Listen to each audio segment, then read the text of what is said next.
What's going on, guys? How are you? How are you doing today? I'm going to show you a strategy that has to do with demand and supply, and I'm going to give you the strategy in full so that if you go and try trading on your own, you are going to be doing it with no hassles. So what we are going to be doing here is very simple. We are going to be looking at demand and supply and understanding how price actually moves. So as you know, as we have been told, right, if you have been trading for some time, you will know by now that price moves based on this amount of orders that are in the market.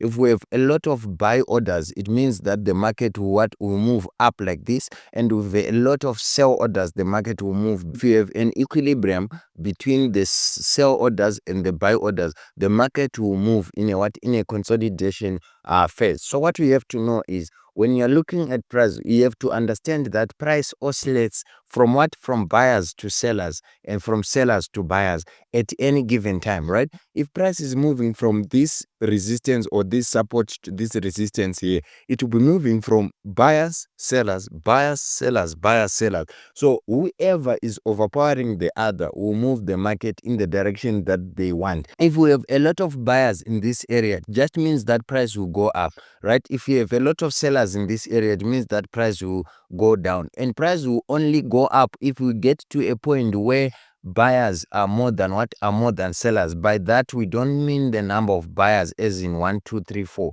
right? We mean the amount of orders. It can be one buyer here and 1 million 1 million sellers, but if the buyer has a lot of resources compared to that 1 million number, it means that price will be pushed up, and price will only go down if it gets to an area where there are more sell orders than buyers, as you can see in this area. So you end up seeing that price is oscillating between between buyers and sellers, and between sellers and buyers. So how does that information help you as a trader, right? So from what you are seeing here, let me give you a very easy example so that you guys can understand what you are saying. So this is the price you are being given, right? So price goes up and it crumbles down, as you can see here. It means that at this point where price started going down, right, there are more sell orders compared to buy orders. That's why price went down. So what you need to do is to understand that when price gets back to this area, it is more likely that price will go down again because of the number, or because of the disparity of the sellers and the buyers that are in this area. And if you see price doing that again, you see that price is going to this area and is going down again because of the same reason, where we are saying if price has been pushed down from an area before, it means that at that particular area is more sellers than buyers. And this is the same for price. If price is pushed up like this at this particular point where this movement would have started from, it means this is the area where there are a lot of buyers compared to sellers, which means this is a discount area, and this is a supply area, right? So a supply area, a discount, or a demand area. So this might be called the premium area. So what you need to do now to trade this type of a strategy is you need to understand how you identify these on a chart. So how do you see it? On a chart, you see an aggressive move, right? Then you see this sideways move and another aggressive move. So this one will tell you that we had a pause and a big buyer entered the market. That's why the market was pushed up. So it means that when price comes back to this particular area, we are more likely to see price going up again because we have a massive buyer in this area. And this is the same here. Price was going up, right? In this area, it gets to this point, we have a massive seller. In this point, price goes down. So it means that when price goes to that area again, it is more probable that price is going to collapse down again because of the amount of orders in this area, or the interest of people who are willing to do business at this particular point. That being said, let's just move to the charts themselves and see what we are saying in real time. So this is a Euro JPY chart. So I'm going to start from here. So this is an EJ chart, very beautiful price action that you can see on any chart. So EJ, and this is the H4, right? This is the best time frame to be looking for this demand and supply prices. So when you are looking at a chart like this and you want to trade demand and supply, the first thing that you need to do is to understand where price is going and what you need to do. If you look on this area, right, in hindsight, you can see that this was a bearish order flow that was happening in the market, right? But what you want to see is to go individually. So just so you know, these blue lines that are going down, the vertical blue lines, denote what those are my period separators, and this is a week, a week, a week. So on this particular week, as you can see, a price dropped down, but it dropped down. Why? Because we had some demand in this area. So what are you going to do? You're going to mark one last candle in that demand before the drop, and that is going to be your supply zone. So this is a supply zone because price went down. If price went up like this will be a demand zone. So this you are taking as your deciding candle, right? Which is this one, price went down. So what are you waiting for? You are waiting for price to come back to this particular zone and go down again. If price doesn't come back, it's fine.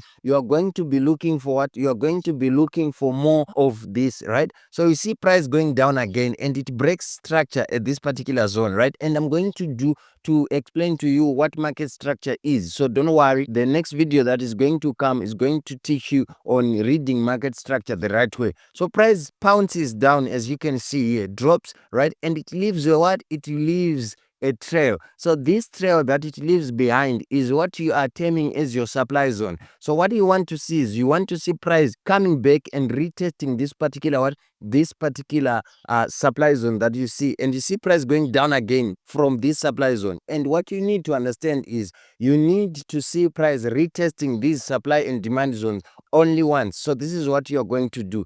And after that, what are you going to see? You're going to see that you have another supply zone in this area in the form of this candlestick that you see, and price breaks here by going down and retests again. And what are you seeing again? You're going to see that you have another one at this particular zone, and price is going to go back to this particular zone, and you have another one. So as long as price hasn't taken out a low, the last one is the one that you are going for and that you are going to take. And when price then changes direction by breaking protocol here, so this is what I call breaking protocol, breaking of the structure, you are going to look at the demand zone like this. And I'm going to show you the best demand zones to use in the next video. That video will only be dedicated to knowing which demand to take, right? And I'm going to show you again the entry criteria that you should be using when you are trading with demand and supply. You see this one? Your job as a trader now is to just wait for these demand zones to be retested, as you can see here. So when price goes up, it breaks this particular zone. When it breaks that, it comes back to retest this particular order block. When it resets the particular order block, look at the movement that it presents. So this is what you're doing in this area here. I was not very particular in marking any order blocks because this is just a consolidation and there was no real movement to the upside. But here I would take this as my order block right here, the very big candle. Don't worry about the size of the candles because the right entry strategy is going to be determined on the lower time frame. So here you just know when you should be looking for trades, and here this is a reversal that you could have gotten using this same strategy. So this is demand and supply at its finest. You see what is happening here. Price just retests there and goes, and you see how price is moving as it is retesting those zones. So this is what you just need to do, and what your job right now is to just mark and understand how the demand zones and the supply zones work in your trading, and after that you understand how to enter the trades. So let me just quickly go to a trade that I took on German 30 this morning so that you guys can understand how we are actually doing this thing. So on this particular trade, right, I was looking at this being a